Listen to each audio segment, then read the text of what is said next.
Welcome to section 12.14. This is the 140th session of the CISSP exam prep series. In this session, we'll look at the fiber standards that carry the Internet's backbone.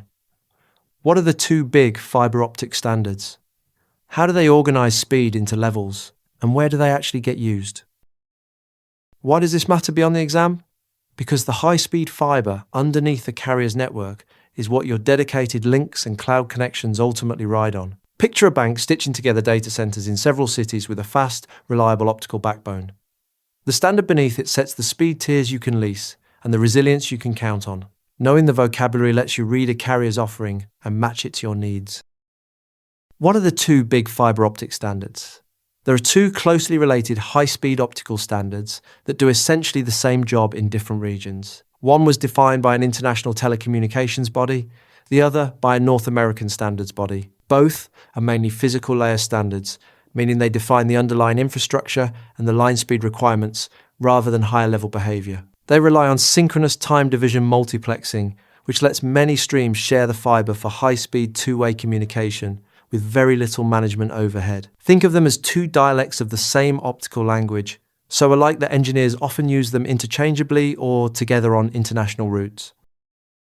How do these standards organize speed into levels? Through a matched hierarchy of signal levels.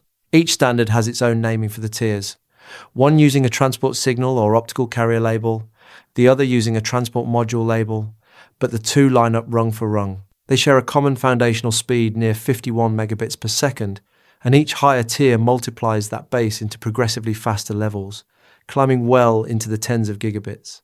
A handy shortcut is that the module numbers on one side run at 1/3 the signal numbers on the other, so the same physical speed carries two different labels. Picture a single staircase where each step has two names painted on it, one for each region. Where do these fiber standards actually get used? In the backbone and in flexible shapes. Both support mesh and ring topologies, which give a carrier multiple paths so traffic can reroute if one span is cut.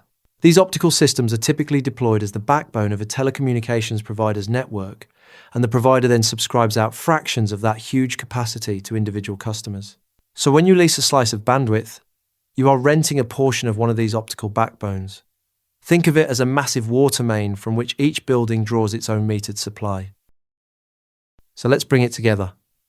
Two closely related optical standards, one international and one North American, define high-speed fiber at the physical layer using synchronous time division multiplexing.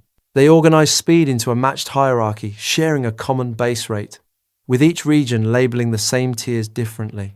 Both support resilient mesh and ring layouts and serve as carrier backbones whose capacity is subscribed out in fractions.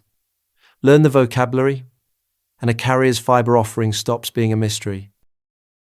The MCQs covering all the topics and concepts from this session are available on RooCloud.com. Practice the chapter-specific MCQs before moving on to the next session. Thanks for watching. If you have any questions or feedback, post a comment below or email us. I will see you in the next session.